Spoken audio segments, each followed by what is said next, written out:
Thank you. Good morning. Thank you for being here, and I'd like to thank the Shelburne Museum for inviting me to speak today on the history of confectionery. Let me just get myself in order here. I'm really happy to be part of this program, and I'm especially grateful for getting a sneak preview of the exhibition this morning, which was a real treat, so to speak. All right, so the pieces in the Sweet Tooth exhibition are nothing if not highly charged, as you'll see.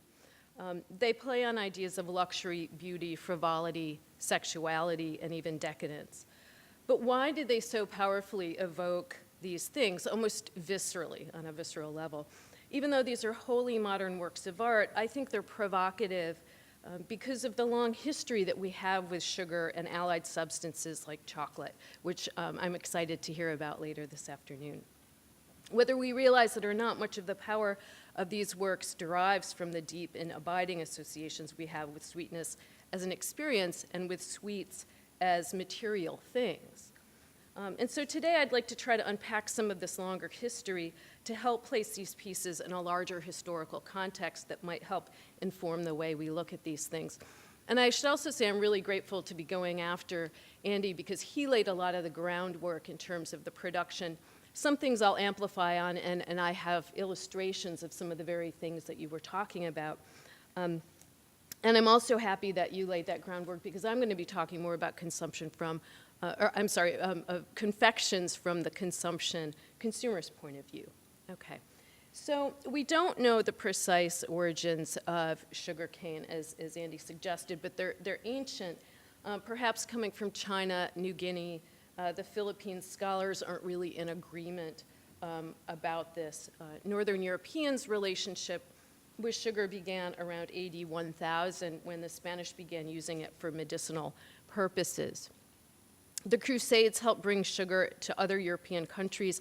By AD 1200, Antwerp reigned as the refining center for sugar grown on Crete and Cyprus, and their commercial dominance was followed later by other thriving port cities such as London, Bristol, and Bordeaux. And again, I'm glad that you filled in some of this other more complex history, which is sort of beyond my wheelhouse in my talk this morning. At this time, and perhaps not surprisingly, we start to see sugar becoming an important status symbol, with powerful men commissioning sugar sculptures for important events. And I've got some nice pictures here of these things. Table-sized works made out of thousands of pounds of sugar appeared at post-Ramadan banquets and at the courts of England and France. This was especially impressive given that it would be centuries before even the very wealthy civilians could afford to consume sugar even by the spoonful. By the 1300s and 1400s, Spain and Portugal were experimenting with sugar production in their colonies, and it slowly began infiltrating elite households by this time. Columbus brought sugar to the New World from the Spanish colonies in 1493, and by 1520, Spain had introduced sugarcane to Mesoamerica, where it joined cacao for perhaps the first time, and hopefully we'll hear more about that this afternoon.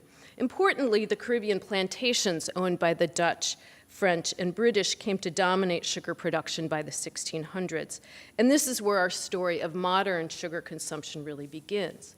In addition to global politics that pitted merchant empires against each other on the stage of global trade, there were other practical factors and constraints limiting the spread of sugar, again, which Andy touched on, you got into during the Q&A in particular.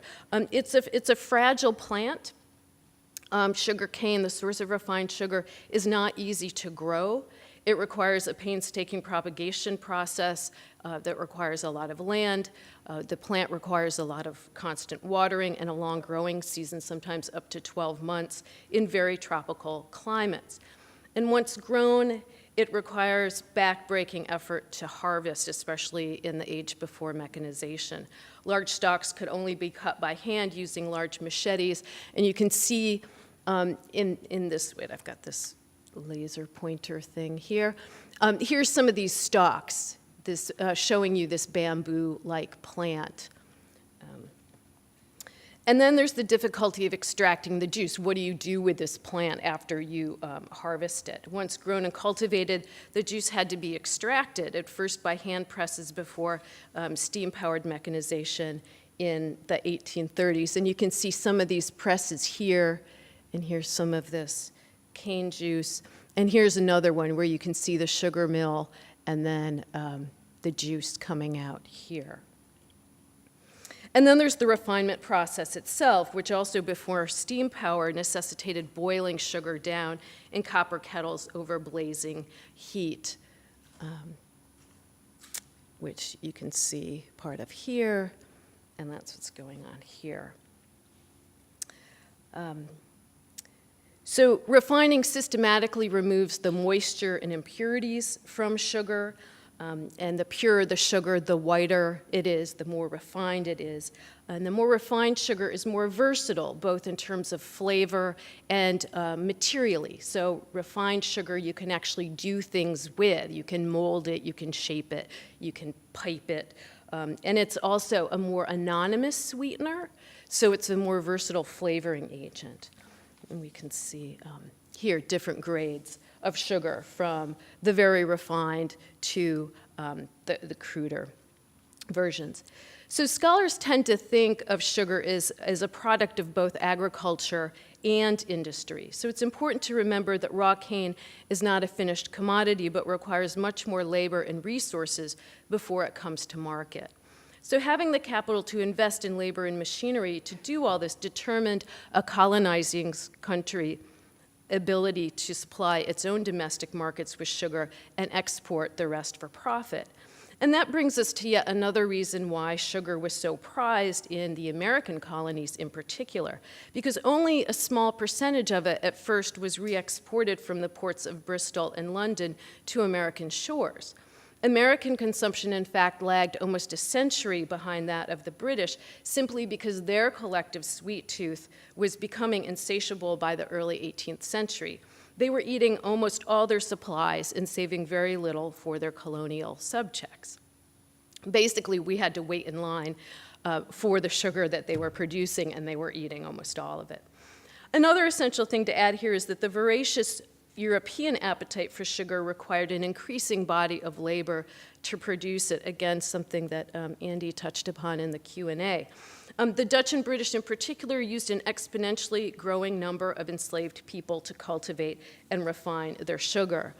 So we can't understand the history of refined sugar or the confections made with it without acknowledging the essentialness of slavery and global trade to the process. No slaves, no sugar, no sweets. For all these reasons, refined sugar at first only trickled into American markets and diets, and it was highly prized. Even though still a rare commodity that many people would never taste in their entire lives, its associations with power, luxury, and even exoticism had already been firmly implanted in colonists' minds through printed sources and word of mouth. So even if people never even tasted sugar, they still understood its meanings. The elite Americans who could afford sugar adopted many of the affectations of their British relatives and fellow citizens, including purchasing elaborate tea and chocolate sets and other sugar-related paraphernalia. And here you can see a really fancy tea set. They ostentatiously placed lumps of sugar into their ceremonial tea and patronized the few exclusive confectioners who opened shops in early American cities to sell their precious sweetmeats. But for the majority of American colonists, the culinary world they inhabited lacked sweetness in particular and flavor really in general. Sugar, along with pepper, ginger, cloves, and the like, was at first considered a spice rather than a sweetener, a substance along with all the rest that came from mysterious foreign lands and could be used only sparingly. In fact, throughout the 18th century, sugar by weight was almost as valuable as gold. And that's not an exaggeration, that's true. And it was always kept under lock and key. It was used not so much to make desserts, but to make more palatable other key commodities that were also the spoils of European empire, specifically coffee, tea, and chocolate, which were all bitter things, and they were, sugar allowed them to be sweetened for the American palate. Despite the lack of sugar, people, of course, ate desserts, like fruit pies, cobblers, and dense cakes, taking advantage of the natural sweetness of native fruits. The sweets they consumed tended to be candied nuts and fruits and small pastries, flavored as often with sugar and spices, caraway, cinnamon, ginger, coriander, allspice, and so on. Not surprisingly, in New England, as I don't have to remind you, people also enjoyed maple candies. It's really the first sort of domestic sweetener. And here's some examples of just recipes, early recipes for fruit-based desserts.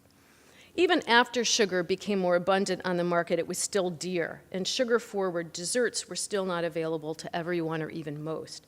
But they were somewhat available to the elite, who increasingly enjoyed their cakes, puddings, tarts, cookies, trifles, rusks, preserves, and syllabubs at fancy parties, where they could be shared with and, importantly, shown off to their guests. The first cookbook printed in America and written by an American author was this one, Amelia Simmons's American Cookery, published in 1796. As you can see from this title page, the majority of her book was devoted to desserts, some of which used sugar sparingly and some of which used it quite liberally. Perhaps a more accurate indication of what desserts looked like in early America is captured in Susanna Carter's The Frugal Housewife of 1803, which included an entire appendix adapted to what she called, quote, the American mode of cooking, she put it. The desserts here are telling and much different than the ones in the body of her text and in Simmons's work that came before it. Here, for instance, we can see recipes for making sweetmeats that call for brown, i.e. less refined sugar, and maple syrup rather than, say, double refined sugar. So this really kind of acknowledged the limitations still at the beginning of the 19th century in terms of refined sugar in the market. So although sugar was gradually becoming more plentiful in the American market, it still did not mean that desserts or even small confections were available to everyone or even most.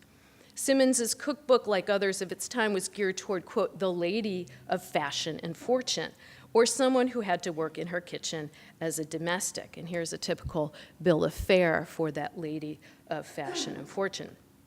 Successful desserts were the products not only of scarce labor and valuable raw materials, but as important, they took time, labor, and often special equipment and skills to create. The equipment alone included not only the sugar snips and graters to turn hard cones into light powder, which you can see here. And again, this is something that Andy was talking about in terms of sugar being molded into these hard cones that then you had to do something with. So early sugar consumption required special equipment like these things, but also pie and cake tins, piping bags for icing, sugar spoons, tongs, and bowls, some of which are in the exhibition, and even ice houses, and ice cream freezers in the case of frozen delicacies. So for all of these reasons, desserts were significant things, economically, culturally, and gustatorially. They tasted good and punctuated otherwise bland diets, and they also functioned as important status symbols that showed clearly and materially to one's peers the degree to which families were able to marshal resources of all kinds, from sugar itself, which embodied the slave labor and transportation efforts required to bring it to distant markets, to the necessary equipment to make and eat it, to the staff that would transform it into confections, and so on. So desserts that reached the tables of early Americans brought with them not only sweetness, but power, in the words of Sidney Mintz. This was especially true of table ornaments crafted of sugar, which were meant to be consumed only visually and recalled the earlier practices of European royalty. And so here we have these incredible sculptures made out of sugar. These objects were valued for their novelty and decadence. They were potent status symbols for the very reason that they negated sugar's use as a preservative and a flavoring agent, and because they required tens, if not hundreds, of hours of a skilled confectioner's workmanship, only to be discarded after appearing on a dinner table for one night, though people did sometimes take pieces of them home as souvenirs. For his inauguration in 1789, George Washington employed his own French confectioner, who, he wrote, quote, professes to understand everything relative to those table ornaments.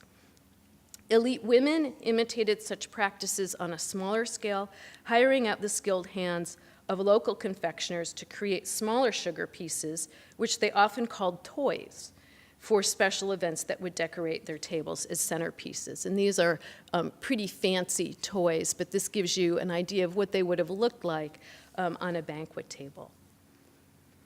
Not to be outdone was ice cream, which was as prized as the finest table ornaments. The earliest record we have of an American enjoying ice cream comes from an account of a dinner at the home of Thomas Bladen in 1744, who was then governor of Maryland. An attendee, William Black, recounted a meal that was, quote, plain proof of the great plenty of the country, a table in the most splendid manner set out with a great variety of dishes, all served up in the most elegant way, after which came a dessert, no less curious. Among the rarities of which it was composed was some fine ice cream, which with the strawberries and milk eat most deliciously. By the late 18th century, ice cream was still considered such a rare treat that it became the star attraction of outdoor pleasure gardens, equal to the drawing power of their picturesque grottos, fireworks, and live music. An ice cream parfait took top billing in the newspaper advertisement for Philadelphia's Vauxhall Garden, a fixture for the city's most fashionable citizens. I actually love this image in this ad. And it's early, 1819, and if you look at typical newspapers at the time, they had very few advertisements, or very few illustrations, for their advertisements. And so this stands out not only because it's this great image of a parfait, but because it's one of the few images that appeared in newspapers at the time. So it was one thing to buy when out on the town. Ice cream, it was quite another for a family to make ice cream themselves. To give you a sense of just what an achievement this would have been, it's worth spending a moment describing the process of making homemade ice cream in an age before mechanical refrigeration. I mean, think about how do you make ice cream when you don't have a refrigerator? First, of course, were the ingredients, and only the very best would do. Fresh cream, often eggs, flavorings and essences, and of course, sugar. But there was more. You also needed salt, and you needed ice. Ice, it bears noting, was a terribly perishable article, harvested in the winter from lakes and rivers, like any other sort of agricultural product, and you can see them sort of growing ice here and harvesting it. Transported down the East Coast in the bottoms of ships, where it would be stored in people's ice cellars over here. So even just this one ingredient to make ice cream required special, arduous sourcing, delicate handling, and effective storage. And you also needed a contraption to freeze the stuff in and a way to keep it churning, to add air bubbles to create the texture that makes ice cream smooth and edible, and not just this frozen block of cream that you can't do anything with. So early on, this entailed using basins within basins, as this recipe shows. You got to keep stirring it, doing all this stuff. So think about the time and the ingredients that it took to make these things. And later, people could purchase specialized equipment like ice cream freezers to do this, again, which were themselves expensive and highly specialized tools that you really couldn't use for anything else. And the most pleasing results were frozen in copper molds made specifically for the purpose. I think these are wonderful. I'm not even sure if I could bear to eat any of these. They are so beautiful. George Washington's confectioner made ice cream for the president. Dolly Madison served it at state dinners. And Thomas Jefferson recorded experiments with ice cream in his personal recipe book. So I hope up to this point I've been able to give you a rough sense of the place of sweetness in early America, emphasizing how rare and special it was, and its ability to seduce the eye as well as the tongue. Fancy desserts were status symbols and clear evidence of wealth, signifying one's power and control over the natural world and the labor of many people. This all changed as the 18th turned to the 19th century, as supplies of refined sugar and auxiliary ingredients became more affordable and more available on the market.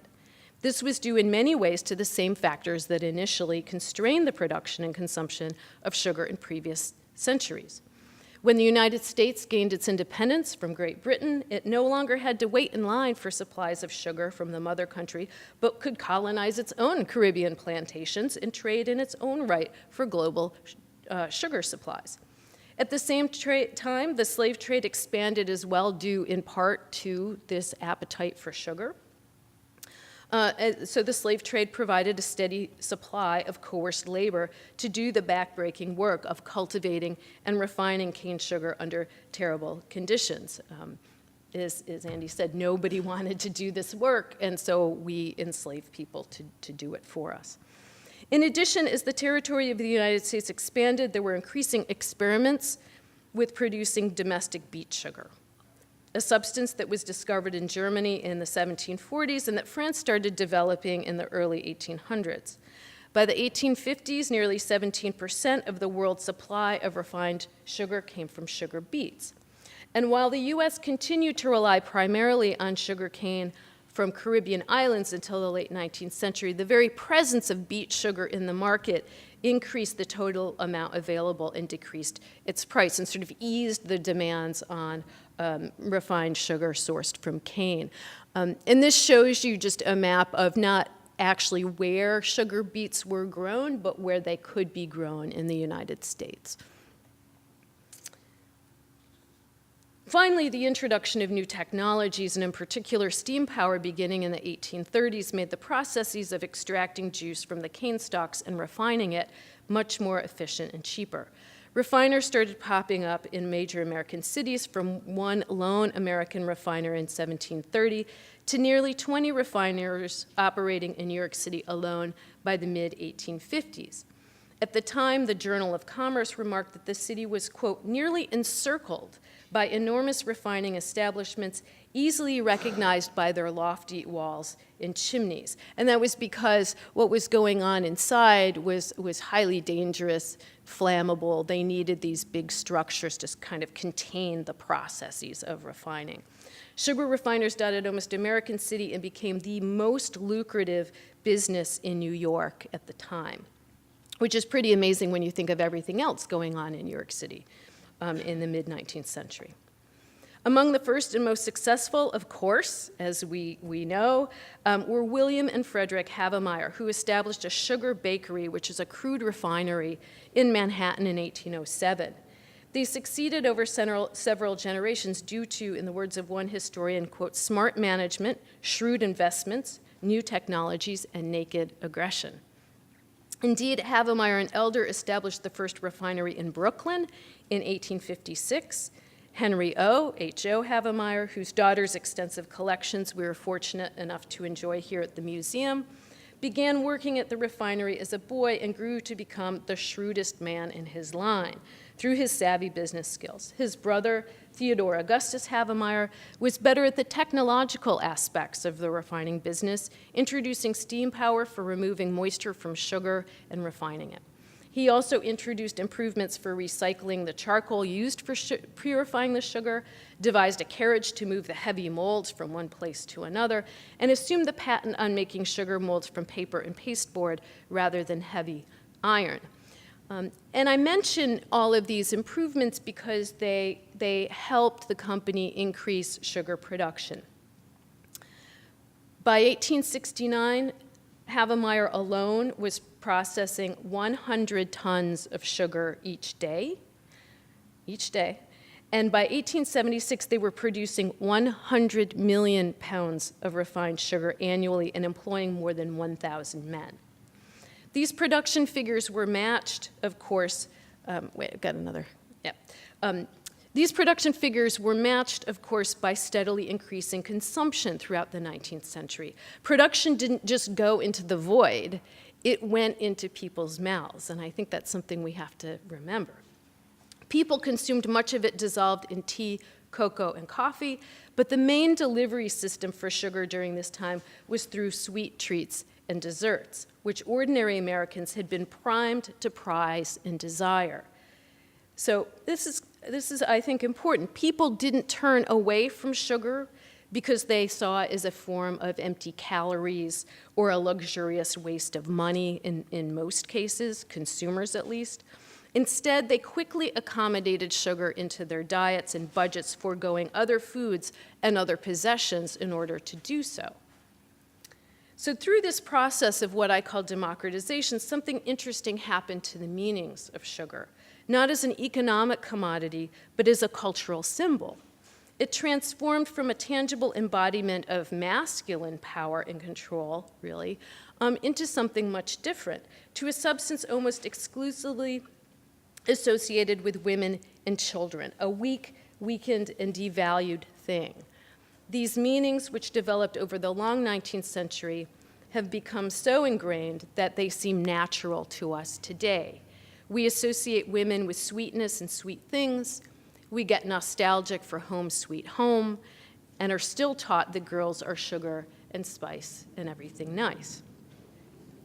So I'd like to spend the rest of my time today talking about this democratization process and the shifts in meanings of sweets that resulted from it, using a few examples by way of illustration. Once sugar became more affordable, children were among the earliest adopters. While most cities supported at least one or two stores selling fine confectionery by the beginning of the 19th century, it was really the rise of penny candies and candy shops that helped spread the pleasure of sweetness to the masses. Penny candies were brightly colored and fancifully shaped and looked like dazzling gemstones in their display glass jars. And I wish so much that this photograph had been in color, because this must have been just such a treasure chest for any consumer to go into in the 19th century, but especially children. This must have been just such a dazzling thing. What was more, penny candies were relatively easy and cheap to produce, something that druggists had already discovered when they began coating bitter medicines with layers of hardened sugar, and that's really the origin of the penny candy. Confectionery machines enabled pools of molten candy dough to be cut and shaped into many different forms in great quantities. So if you think of these things almost like printing presses, instead of a sheet of paper going through this, it's a blob of molten candy that goes through and results, depending on the kinds of molds you have, into these various shapes. And there were thousands of different kinds of shapes that these machines could make. These easily edible doses, priced at a penny each, or a penny for a pocketful sometimes, put them well within the reach of all children, even the most disenfranchised, who gobbled them up by the handful. Like the debates about sweetened beverages today, children's consumption of penny candies was of great concern to reformers, who even early on claimed that candy eating would lead to intemperance, gluttony, and debauchery. Yeah, Parley's Magazine, a periodical devoted to children, warned its readers as early as 1835 to avoid confectionery, quote, as if it were poison. Others at the time referred to candy shops as hotbeds of disease, filled with putrid rottenness, and implored parents to stop giving their kids money to spend there. But of course, children did not stay away, and in fact became regular and loyal patrons of candy shops, which by the 1850s and 1860s seemed to be stationed on nearly every block of every large city and small town alike. Show windows and glass-fronted displays showed off colorful candies in ways that made them especially irresistible to children. Their low price point made them accessible even to the poorest of children, who could find a penny by begging, by running errands, by collecting vermin for the city, like a nickel for every rat you catch, and even by scrounging the floors of trolley cars for lost change. Significantly, penny candies counted among the first things that American children ever spent their own money on. So they were like the first sort of consumer goods for this younger generation, and helped them grow up to be sort of more mature consumers of other kinds of goods as adults. And they offered cheap consumer opportunities, gateways into fantasy worlds, and simple pleasure. This was a far cry from the sugar kept under lock and key and consumed only by the spoonful of just a few decades earlier. The appetite for candy proved so voracious that by the later decades of the 19th century, the voices of reformers, medical advisors, and even religious advocates became more strident and urgent. Some worried that children were doing things like spending money without their parents' consent or knowledge, which was a problem. Many also saw candy consumption as a form of luxury, indolence, and waste, connected in many ways to the evil vices of self-pleasure. More on that later. Bronson Alcott, for one, warned of the demoralizing effect of confectionery. Because it was a stimulant, it was a tempting indulgence that encouraged impure thoughts by quickening the blood. I know, I mean, these reformers were a little kind of wackadoodle sometimes.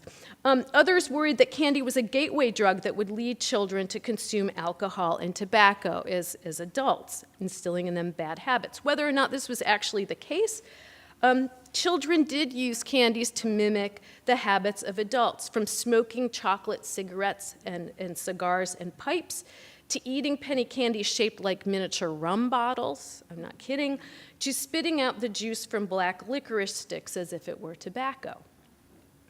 Considered almost as dangerous a substance were the chocolates and bonbons increasingly accessible to middle-class women, as sugar and chocolate became cheaper and as skilled confectioners immigrating from France and Germany saw economic opportunity across the Atlantic.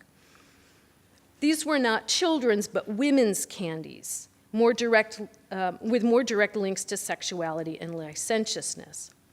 They too have a long history. Throughout the 18th century, powdered chocolate was consumed in liquid form, often bitter and unsweetened, and was for a long time considered a healthful beverage for everyone, and particularly restorative for the old and infirm. It was not until inventions and discoveries in the late 1820s that chocolate could be eaten and sold, it could be eaten in the solid and sweetened form that is more familiar to us today. And until Milton Hershey adopted German-sourced milk chocolate production technologies in the late 19th century, edible chocolates were supplied primarily by specialized confectioners who understood how to convert the materials into delectable morsels. For these reasons, chocolates and bonbons, unlike penny candies, remained luxury goods until the very last decades of the 19th century. They were associated with decadent things, French culture, wealth, and fashionability. People enjoyed them only on very special occasions. Chocolates, in particular, still also carried some of the associations with sex, as Andy alluded to. As far back as the 17th century, the Spanish believed that chocolate could be used as a powerful aphrodisiac. And here you can see these women, these very kind of sexy women with their cocoa beans. These meanings lingered and found traction, especially among cultural critics who complained about women's consumption of these sweet treats. So it's perhaps not surprising that over time, and particularly after the Civil War, boxed chocolates made by companies like Whitman, Lowney, Schraft, and others, became the go-to gifts expressing romantic affection. Often, the boxes cost more than the chocolates themselves, and like today, they came in a variety of styles and prices, from the humble plain box to brightly colored chromolithographed examples with velvet linings and satin bows.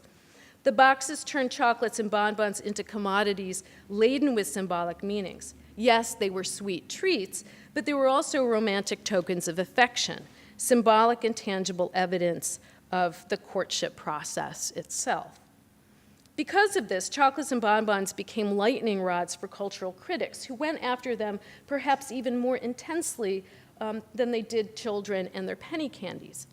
If men ate these kinds of sweets, they certainly didn't admit it. Chocolates and bonbons were confections reserved exclusively for women and sometimes girls. Not only that, but they were to be passively received and consumed as gifts bestowed on them by men and to be consumed under their watchful eye.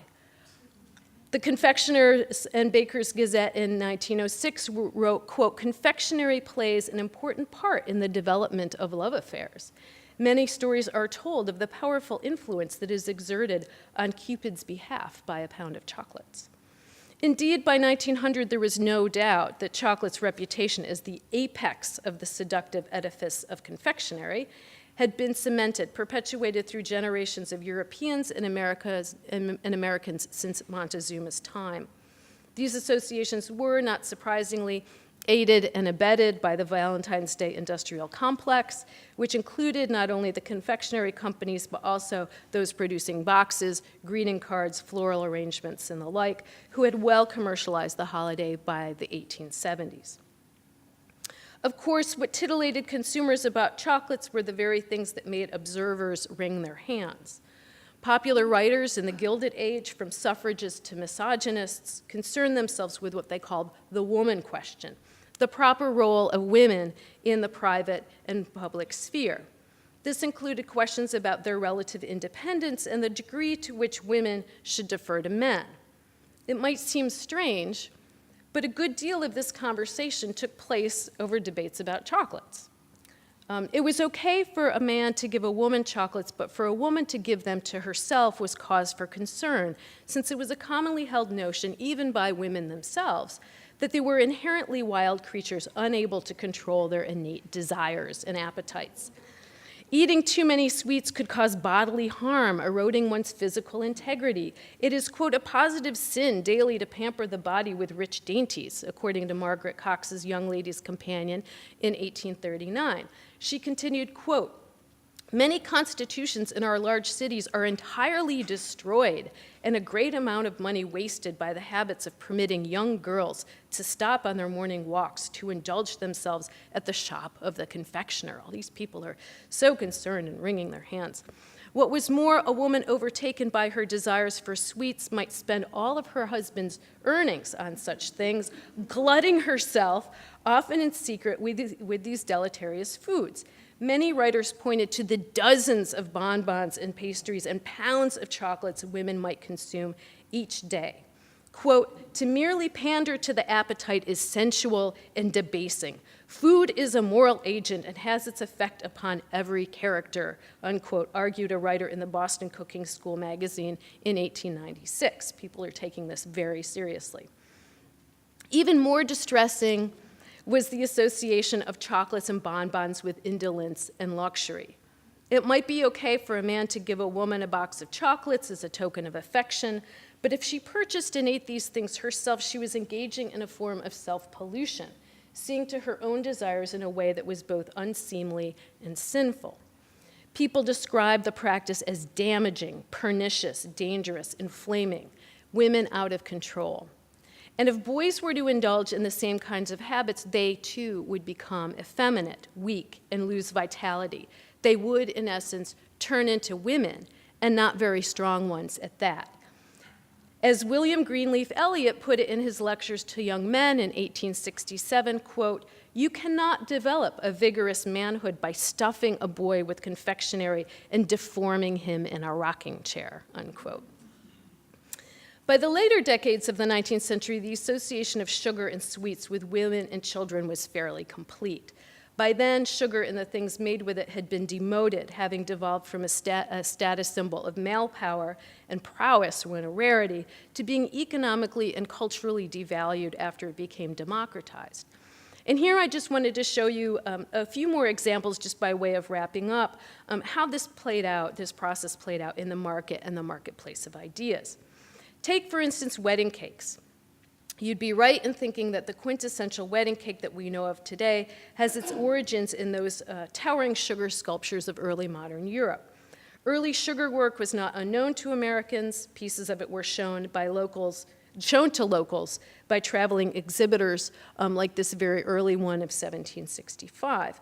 And as I mentioned, personal confectioners of luminaries like Washington would make these pieces for special events. By the 19th century, the mid-19th century, some very elite families enjoyed their own forms of ornamental sugar work during celebratory occasions, like this Christmas time image published in Godey's Lady's Book in 1858. And notice, of course, the African-American woman who's delivering this sugar piece to the family. But it wasn't until the mass influx of German immigrants a decade or so later that made ornamental sugar work more accessible, particularly in the form of wedding cakes. And here are some examples of their work. This one from the German-American Illustrated Cookbook, these really wonderful sugar pieces, and this illustration of confectioners at work from Frank Leslie's. American brides were particularly taken with Princess Louise's royal wedding cake from her ceremony in 1871. Accounts reaching American reading audiences describe the towering thing as a miniature temple, ornamented with allegorical figures and topped with a Vestal Virgin created by Queen Victoria's personal confectioner himself. This started a fad in America. Women loved this thing.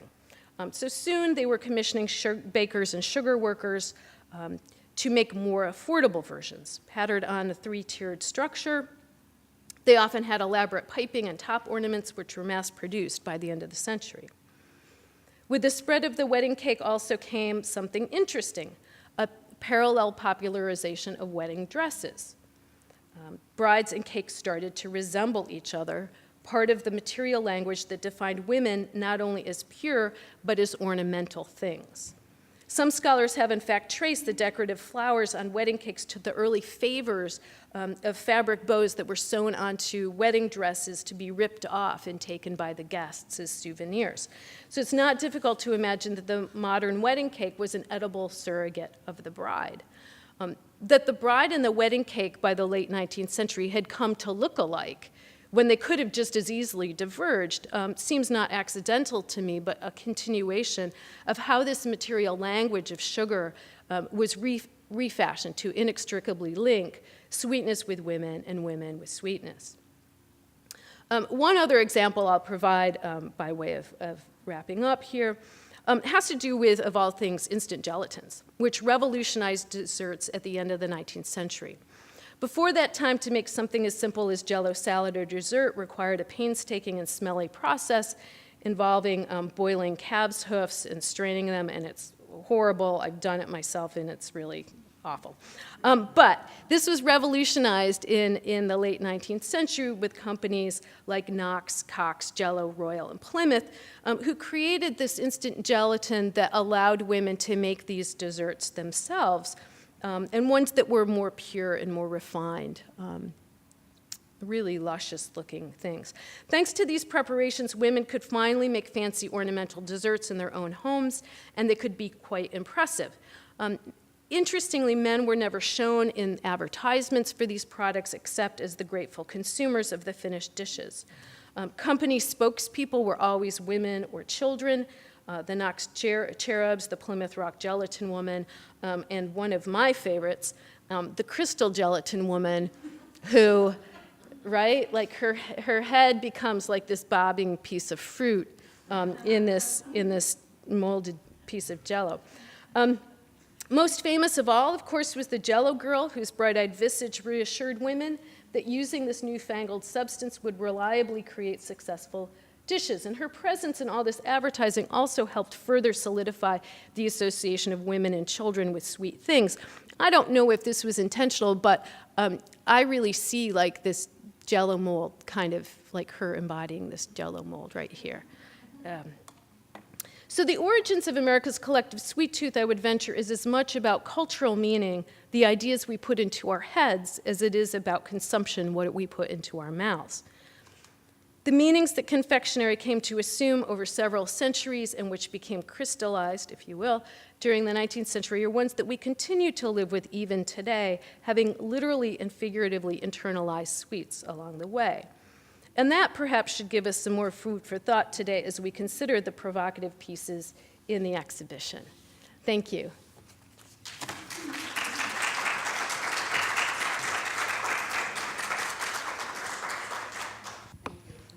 You showed us a Scientific American article from 1879, and it said one of the best thermometers of a nation's prosperity is the sugar it consumes. And I just love that. I mean, what can you say about that statement? Yeah, I mean, that tells you something about how we were thinking about advancing technologies to satisfy American tastes, I suppose, that's sort of where we were at. Yeah, especially when you think that sugar, refined sugar, certainly wasn't a necessity. It wasn't something that we had to have, but by then, it was certainly something that that most people did think we need to have. It became a need, but it wasn't really a necessary thing. Yeah. I'm wondering if there were candies or confections that were gendered towards men at all, if they were more on the bitter side, or, like licorice, if you found that in advertising at all? In terms of the penny candies, they came in all sorts of different shapes. And I don't know if boys tended to buy the ones that were shaped like, guns or horses or whatever, and girls bought the ones that were shaped like dolls and purses. A lot of the penny candies were shaped like miniature versions of consumer goods, things that they would purchase as real things as adults. In terms of what men consumed or admitted to consuming, this is interesting because men would admit to having a sweet tooth, and they often would enjoy like eating ice cream, but it was always something that was something they kind of had to admit to in private, which to me says there's a gendered thing going on, that they're almost like ashamed to admit that they enjoyed sweet things. So whether there was like a male sort of confection, I don't know. Andy? Jawbreakers, cinnamon, right. Real men consume jawbreakers. Oh, that's good, yeah, good, yeah, you're right. I just wondered what you knew about the role of immigrants in the confectionery industry. My husband's grandfather came over at the turn of the century, and he worked for Campbell's Soup, and then he made chocolates. And it appalled me when my children were small and we'd go to visit, he'd give them 5 pounds of chocolates, which I was just overwhelmingly unhappy about. But I just wondered, there must have been a lot of Italian immigrants who moved into industries like that. Yeah, and that's really interesting, and I don't know if the talk later today on chocolates will get more into that, but one of the things that's interesting to me is that as the skills come over, different kinds of confections enter the market. So the French really bring the skills to make fancy bonbons and chocolates. The Germans, sugar bakers, sugar workers, are the ones who bring with them the skills to do these really ornamental, the sculptures, the piping on wedding cakes and things like that. So when we talk about democratization, it's a multi-pronged thing. You need the substance, the sugar that's cheap in the market, which comes from the technology and all of that. You need the consumer desire, wherever that comes from, and you also need the skilled hands of the people who can make it. And a lot of that is an immigrant story. And until like these instant gelatins and things and preparations like that women can actually, ordinary women can do in their homes, yeah, immigrants are a really important part of that story and bringing some of, especially the fancier things to market, absolutely, yeah. Do you think with all the cooking shows, and especially now on TV, all of the bakers and so on, we're having another resurgence of, it seems like there's a lot of men in the baking shows coming back in, but then, so we're kind of going back to when the immigrants first started doing this, and then maybe we'll swing back with more products for the women or something. It's like we're hitting another circle. Yeah, I agree. I've noticed that myself too. It's like this competitive, again, it's about power and prowess and building big stuff, what can we do with this substance, yeah. But that's been my impression as well.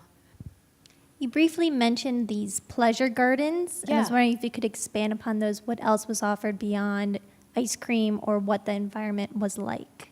Sure. So pleasure gardens were these really wonderful things that grew up in cities in the sort of the last half of the 18th century and spilled over into the 19th century. They're sort of early, they're the precursors to things like beer halls and concert saloons and things like that. So pleasure gardens were located just outside of cities. They were in Baltimore, New York, Philadelphia, Boston, I think, had some. And they were for the elite. They were like little resorts outside the city where you could go. Philadelphia's Vauxhall was on the waterfront. People would pull up their boats and enter this sort of wonderland environment that was filled with grottos and sometimes they had ornamental gardens. There were places where you could walk around. You could meet your lover if you wanted to. People would take picnics. And the pleasure gardens were a way for the elite to kind of get out of the rat race of the city and enjoy a quasi-natural environment.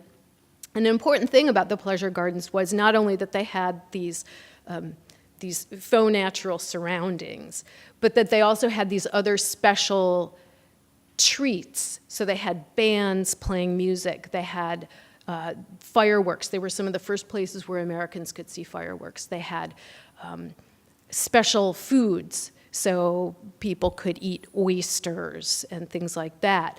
And a lot of these pleasure gardens also advertised ice cream as being part of this special sort of environment that you could enjoy. But this was only for the very elite. Ice cream becomes more democratized. I didn't talk about it here, but ice cream becomes more democratized in the cities in the mid to late 19th century, where you have pushcart salesmen. And they're often, getting back to the immigrant story, they're often Italian immigrants who, again, bring their tradition of making fancy ices.